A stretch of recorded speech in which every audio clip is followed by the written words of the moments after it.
کہ یہ ہے میرے वो बंदे जो गुनाह कर कर के थक गए हो और गुनाह करते रहते हो, आओ मुझसे माफी मांग लो, मैंने तो तुम्हारे गुनाहों को दुआ करके रखा है, उठ करके माफी मांग लो, मैं तुम्हारे गुनाहों को माफ करने के लिए। बुखारी की रिवायत कि अल्लाह आवाज लगवाते हैं कि जो बंदा चोरी करने वाला है, डकैती करने वाला है, ज़िना करने वाला है, शराब पीने वाला है, अल्लाह की रहमत उसको रोजाना पुकार कि आओ मुझसे माफी मांग लो, मैं तुम्हारे सारे गुनाहों को माफ। जो बीमार है उसको अल्लाह को करवाते हैं। क्या है कोई बीमार जो मेरे सामने आकर के हाथ फैलाए रोए और वो कहे कि अल्लाह हमारी बीमारी से शिफा दे दिए, मैं शिफा देने के लिए तैयार। है कोई मकरूज जो अपने कर्ज के अंदर दबा हुआ है, मुझसे मांगो, मैं उसके कर्ज को अदा करने के लिए तैयार। तो अल्लाह के रहमत रोजाना हमें पुकारती है, हमें बुलाती है। लेकिन हम क्या होते हैं, तहज्जुद में उठकर तो वो वक्त की बात है, फजर में भी नहीं उठते क्योंकि घर का माहौल ही ऐसा है। तो इसलिए मेरे दोस्तों, ये तो हमारी एक जिंदगी है कि हमारी जिंदगी का मकसद क्या है, खाना और कपड़ा। बस बेहतरीन खाना खाओ, बेहतरीन कपड़ा पहनो, बेहतरीन मकान में रहो, बस ये 3 चीज जिंदगी का मकसद हो गया।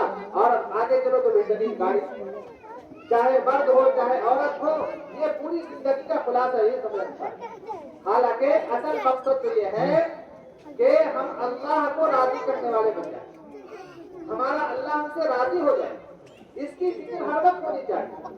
साहबे कराम रिज़वानुल्लाह तआला अलैहि मजमईन की फिक्र 24 घंटा यही रहती। ईमान को टटोलते थे कि ईमान कैसा है, ईमान की मेहनतें करते थे, अल्लाह के नबी सल्लल्लाहु अलैहि वसल्लम से अपनी मोहब्बत का इजहार फरमाते थे और हर वक्त यही कोशिश रहती थी कि हम किस तरीके से ज्यादा आमाल में आगे बढ़ते हैं। तो मेरे दोस्तों, जब एक माहौल बनेगा, जब एक मेहनत होगी और उसके लिए हम थोड़ी मेहनत करेंगे, अल्लाह हमारे मुआशरे को बदल देगा।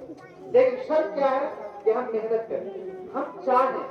हमने जिक्र करना ही छोड़ दिया, हर मौजू पर हमारी फिक्र होती है, लेकिन दीन के मौजू पर हमारी फिक्र नहीं। हर मौजू पर हम फिक्र करते हैं कि ज्यादा से ज्यादा हमारे पास पैसा कैसे आ जाएगा, ज्यादा से ज्यादा हमारी सेहत कैसे अच्छी होगी, आला से आला क्वालिटी का हम खाना कैसे खा सकते हैं, आला से आला मकान कैसा बन सकता है। हर चीज पर हम मशवरा करते हैं, हर चीज पर हम फिक्र करते हैं, हर चीज के लिए हम वक्त निकालते हैं, हर चीज के लिए हम मशवरा करते हैं।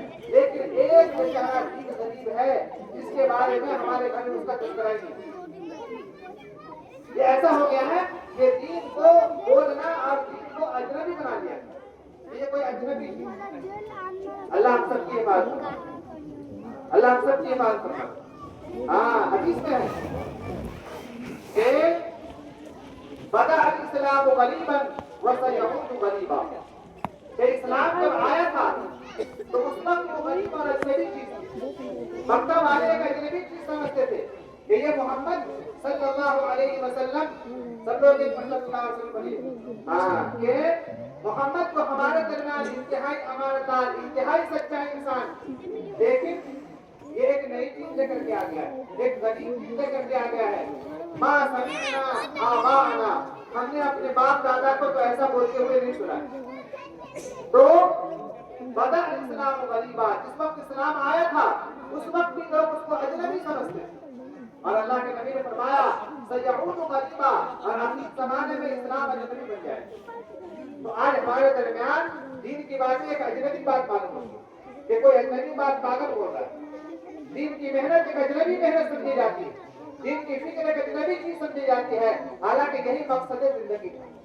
अल्लाह ने फरमाया वमा खलक़तुल जिन्न वल इंसा इल्ला लियअबुदून, कि हमने तो इंसान और जिन्नात को सिर्फ इबादत के लिए पैदा किया। सिर्फ इबादत का मकसद ये नहीं है कि हम जो है मस्जिदों में जाके 24 घंटा बैठे रहें, नहीं। हमारी जिंदगी की जो गाड़ी चल रही है वो गाड़ी इस्लाम के तरीके पर चलने लगे, बस ये मकसद। हमारी जो 24 घंटे की जिंदगी है ना, ये 24 घंटे की जिंदगी अल्लाह उसके रसूल के मुताबिक अगर चलने लगे मेरे दोस्तों, तो यही हमारी इबादत की चीज, इसी को इबादत करते हैं। इसलिए कहा गया कि मोमिन का पेशाब पाखाना करना भी इबादत। अगर मोमिन पेशाब पाखाना अल्लाह के बताए हुए तरीके के मुताबिक करता है तो उसको इबादत का सवाब मिलता है। कैसे?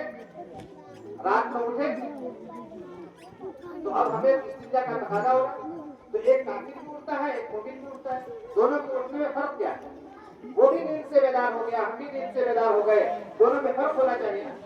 تو فرق یہی ہے کہ مومن کا اٹھنا عبادت, کہ وہ جب اٹھے گا تو سب سے پہلے اللہ کا نام لے. اللہ کے نبی صلی اللہ علیہ وسلم نے اٹھنے کے وقت دعا سکھائی کہ تم جو ہے کہو الحمدللہ الذی احیانا بعد ما اماتنا والیہ النشور. یہ نیند اللہ کی ایک نعمت ہے, نیند اللہ کی ایک نعمت ہے.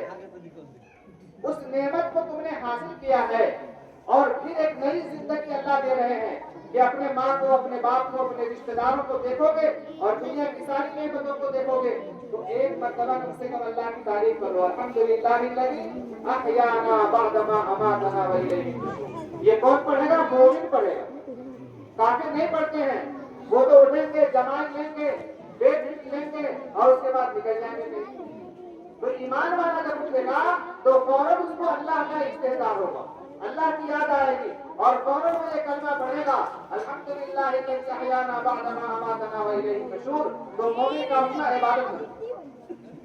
استنجا جائے گا تو نبی صلی اللہ علیہ وسلم کے بتائے ہوئے طریقے کے مطابق کہ اللہ کے نبی نے فرمایا کہ جب تم استنجا جاؤ تو استنجا جانے سے پہلے بسم اللہ پڑھو.